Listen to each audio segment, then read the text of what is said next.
Assalomu alaykum, hurmatli tomoshabinlar. Bugungi obzorlarimizda G-Tower T2. Qani bo'lmasa keling.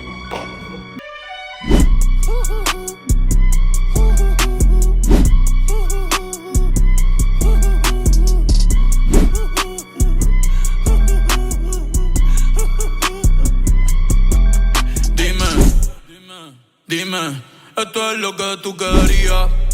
Yo soy fino, esto es trap de galería. Tú eres un charro, Rocky de aquí, una porquería. Yo un campeón, Rocky Marciano, Rocky Balboa, Rocky Balbía. Tengo la ruta, tengo la vía, sí. G-Tower T2 avtomobilimiz asosan off-road avtomobil hisoblanib turib, bu avtomobilning tashqi ko'rinishiga keladigan bo'lsak, avtomobilning tashqi ko'rinishi Mercedes-Benz G-Class, ya'ni G-Wagonga o'xshash holatda ishlov berilgan bo'lib turib, ushbu avtomobilning radiator panjarasiga e'tibor beradigan bo'lsak, radiator panjaramizda ham G-Tower maxsus emblemlar tushirilgan hisoblanadi. Ushbu avtomobilning G-Tower emblemasi belgilari asosan kunning qorong'u qismlarida yonib qo'shimcha vid berish mumkin avtomobilimiz uchun. Avtomobilimizning faralar sistemasi asosan to'rtburchak qilib ishlov berilgan bo'lib turib, ushbu faralar LED faralardan tashkil topgan hisoblanadi. Ushbu faralarning o'rta qismida asosan kunduzgi yoritish chiroqlari ham qo'yib ketilgan bo'lib turib, u kunduzgi yoritish chiroqlari ham kunduz yoritish vazifasidan tashqari burilish chiroqlarini ifodalay olishi ham mumkin hisoblanadi. Avtomobilimizning pastki qismiga radiator qismiga keladigan bo'lsak, ushbu avtomobilimizning pastki radiator ham bamper qismlarida off-road rejimini isbotlovchi, uni qo'shimcha tortish funksiyasini bajaruvchi ilgaklari ham o'rnatib ketilgan hisoblanadi. Ushbu G-Tower T2 avtomobilimiz 1,5 litrli turbo bo'lganligi sababli bunda ma'lum bir funksiyalar va opsiyalar kam hisoblanadi. Buning yaqqol ifodasi uning tashqi ko'rinishida, ya'ni tumanka faralarning yo'qligida ham ko'rishimiz mumkin hisoblanadi. G-Tower T2 avtomobilimizning motori 1,5 litrli turbo motor hisoblanib turib, ushbu 1,5 litrli turbo motor avtomobilimizga 184 ot kuchi beradi va undan tashqari ushbu avtomobilimizning rasxodiga keladigan bo'lsak, avtomobilimizning rasxodi 7,5 litr deb belgilangan.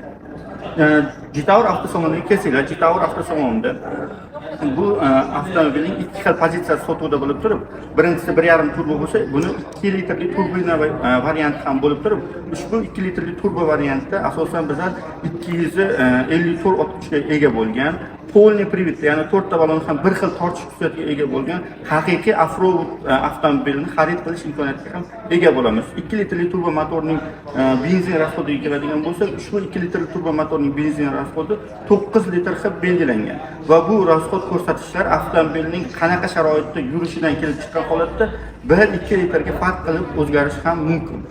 G-Tower T2 avtomobilimizning balon razmerlariga keladigan bo'lsak, 1,5 litrli turbo motorli balon razmerlari boshqa, 2 litrli turbo motorning balon razmerlari har xil bo'ladi. Shundan kelib chiqib, hozir biz 1,5 litrli turbo motorni obzor qilayotganimizdan 1,5 litrli turbo motorning balon razmerlari esa 235 ga 65 R18 diska balonlari bilan jihozlangan hisoblanadi.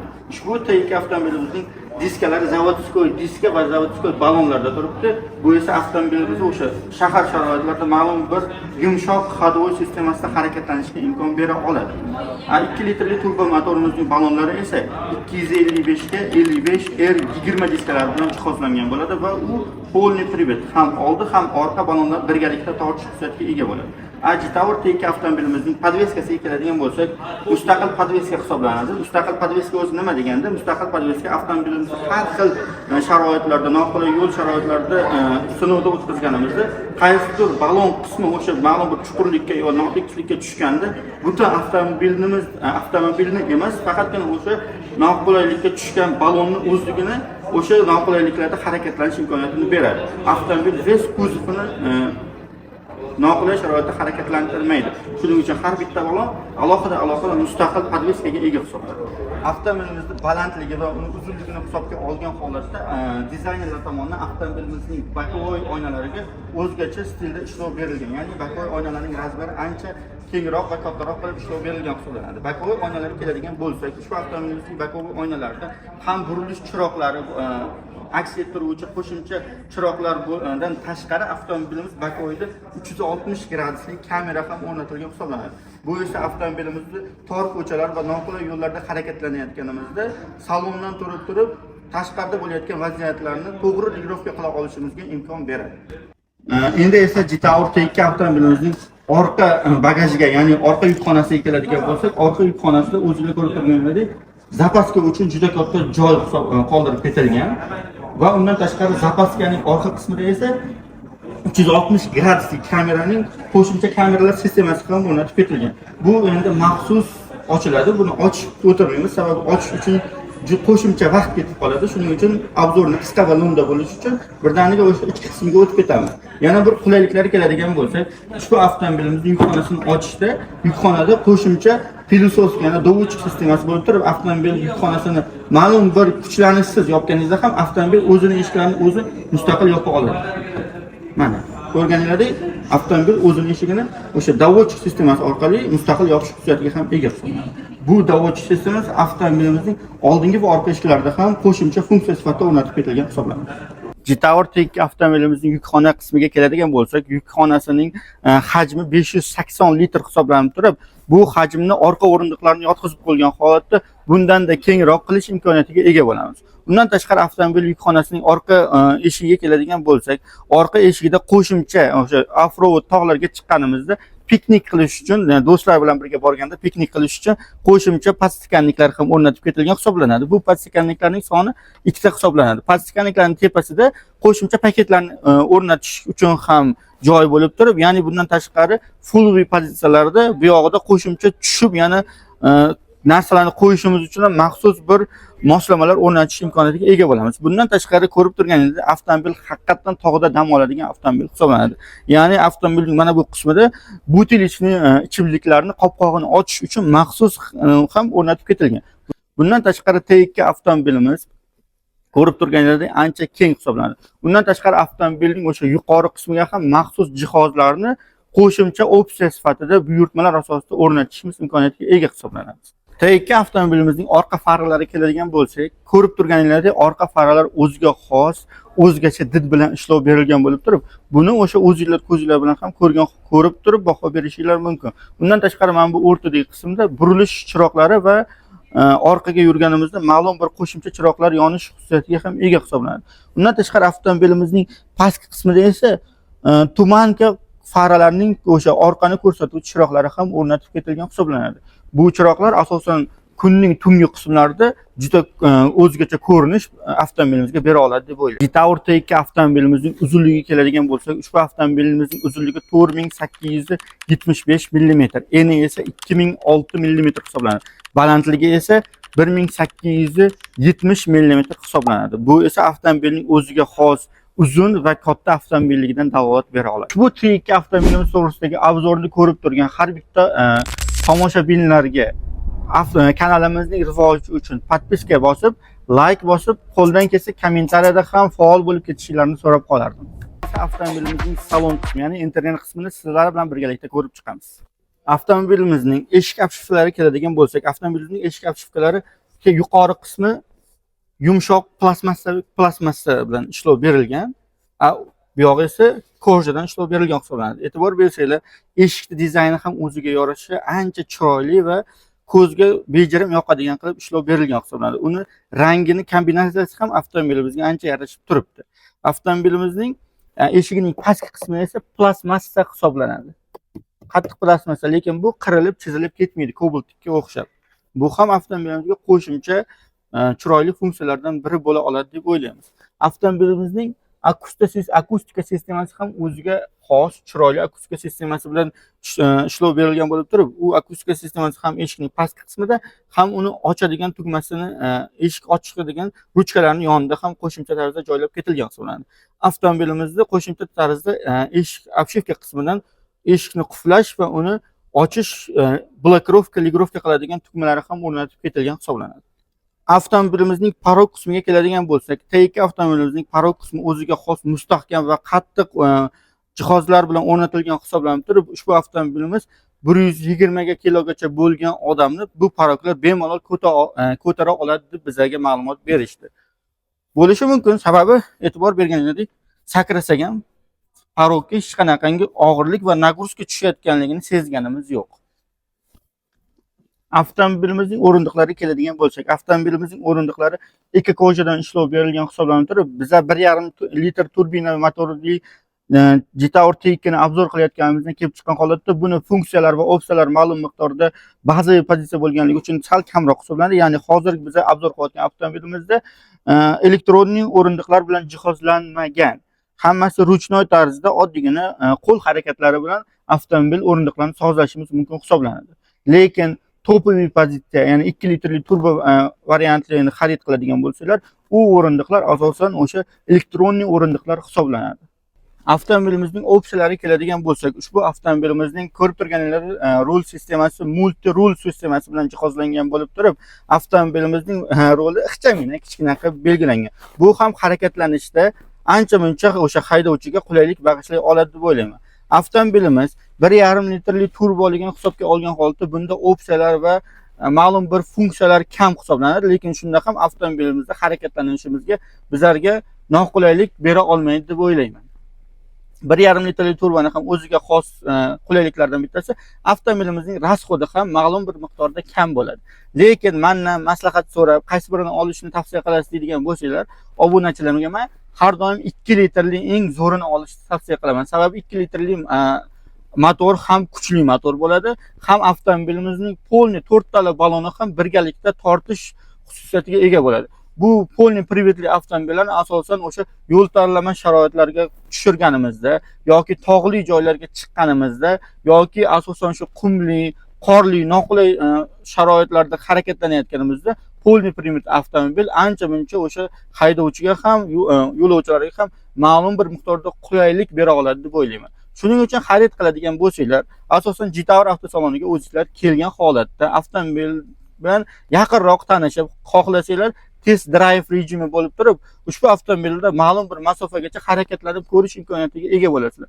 Shuna qilib o'zingizlar harakatlanib ko'rsanglar, baribir telefonda ko'rgandan ko'ra yo uzoqda ko'rib eshitgandan ko'ra o'zingizlar kelib harakatlanib ashusheniyasini qaysidir ma'noda his qila olsanglar, ushbu avtomobilga bo'lgan qiziqishinglar va uni xarid qilishga bo'lgan o'sha o'zingizlardagi xohish ham ma'lum bir miqdorda ko'tara oladi deb o'ylayman. Avtomobilimizning media sistemasiga keladigan bo'lsak, ushbu T2 avtomobilimizning o'sha media ekrani 15.6 dyumli ekran bilan jihozlangan bo'lib turib, ushbu ekran sensorli ekran hisoblanadi va bu ushbu ekran orqali avtomobilimizning klimat kontrol sistemasini va qo'shimcha har xil ligirovka sistemalarini o'sha ichki nastroykalarni to'g'irlashimiz mumkin hisoblanadi. Bundan tashqari avtomobilimizda 360 gradusli kamera bilan jihozlangan hisoblanadi. Bu ham avtomobilimizda harakatlanayotganimizda qo'shimcha qulaylik hisoblanadi. Ya'ni bu avtomobilimizni ham oldini, ham yon tomonlarini ham bemalol kuzatish imkoniyatiga ega bo'lamiz. Bundan tashqari avtomobilimizning 3D sistemasi ham jihozlangan bo'lib turib, bu 3D orqali ko'rib turganingizdek avtomobilimizning media sistemasining o'sha 3D kameralarning kachествosiga e'tibor beradigan bo'lsanglar, 4K qilib turib juda sifatli olib bera oladi videolarni. Bundan tashqari o'sha yonimizdagi qo'shimcha jihozlar va har xil sharoitlarda avtomobilimizga harakatlanishga ancha-muncha qulaylik bag'ishlay oladi.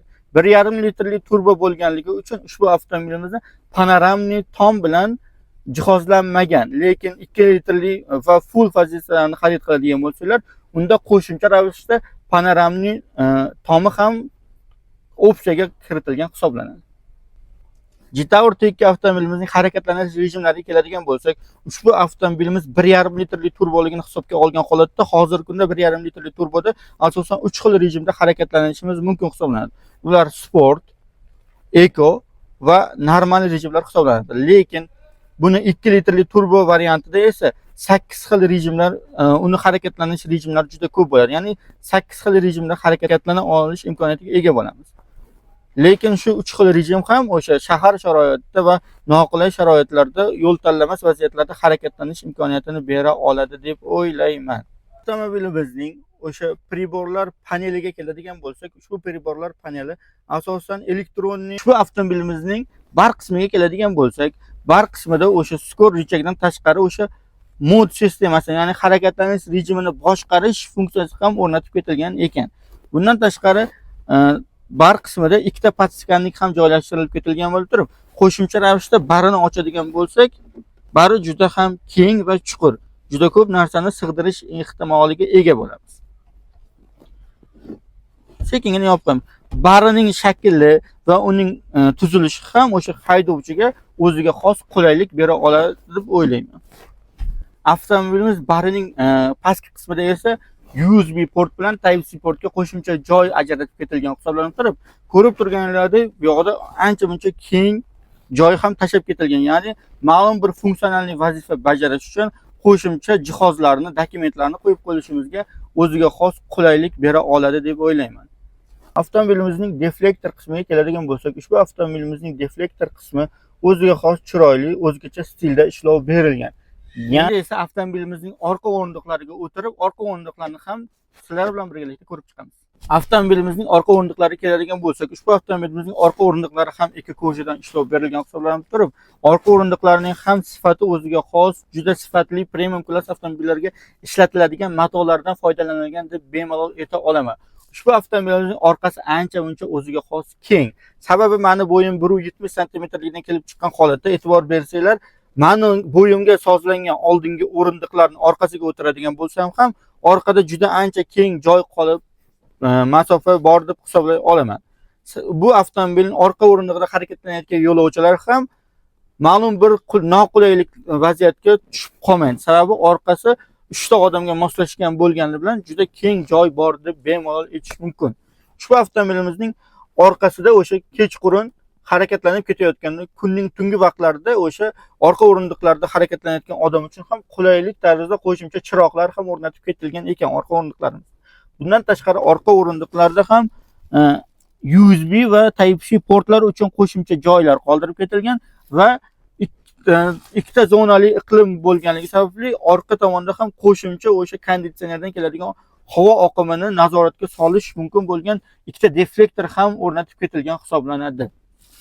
Orqa eshik obshushkalarini ko'rib turganingizdek o'ziga xos chiroyli va kerakli o'sha oldiga qanaqa matodan ishlatilgan bo'lsa, oldinga ham shunaqa ustki qismi plastmassa, o'rtasi koja va pasti esa qattiq plastmassadan ishlov berilgan hisoblanadi. Bundan tashqari orqa o'rindiqda ham o'sha audio sistemasiga kerakli bo'lgan kolonkalarni ayab ketishmagan. Orqaga ham ikkita qo'shimcha tarzda kolonka o'rnatilgan hisoblanadi.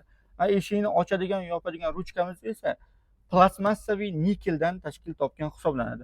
Bundan tashqari e'tibor beradigan bo'lsa, qo'shimcha ravishda off-road rejimidan foydalanib, yo'l tanlama sharoitlarida harakatlanayotganimizda, orqada harakatlanayotgan yo'lovchilar uchun ham eshikda, ham yuqori qismda ikkita qo'shimcha o'sha ushlab ketish dastaklari ham joylashtirib ketilgan. Bu ham orqada ketayotgan yo'lovchilarga qo'shimcha qulaylik opsiya hisoblanadi. Bu ushlash ruchkalari ham eshikda, ham stolkada, ham salonning yuqori qismida bitta odam uchun 3 ta qo'shimcha dastaklar o'rnatib ketilganligidan ham avtomobilimizning haqiqiy off-road avtomobilligidan dalolat bera oladi deb bemalol ayta olaman. Tower T2 avtomobilimizning narxlariga keladigan bo'lsak, G-Tower avtosalonida hozirgi kunda 1,5 litrli turbo motori 438 million deb narx baholangan, 2 litrli turbo motor esa 490 million narx bilan baholangan hisoblanadi. O'zingizlar kelsanglar, bafurcha ushbu avtomobil to'g'risida to'liq ma'lumotga ega bo'lgan holatda avtomobil bilan yaqinroq tanishib, xohlasanglar test drive qilib, harakatlanib ko'rish imkoniyatiga ham ega bo'lasizlar. Keyingi videolarda ko'rishguncha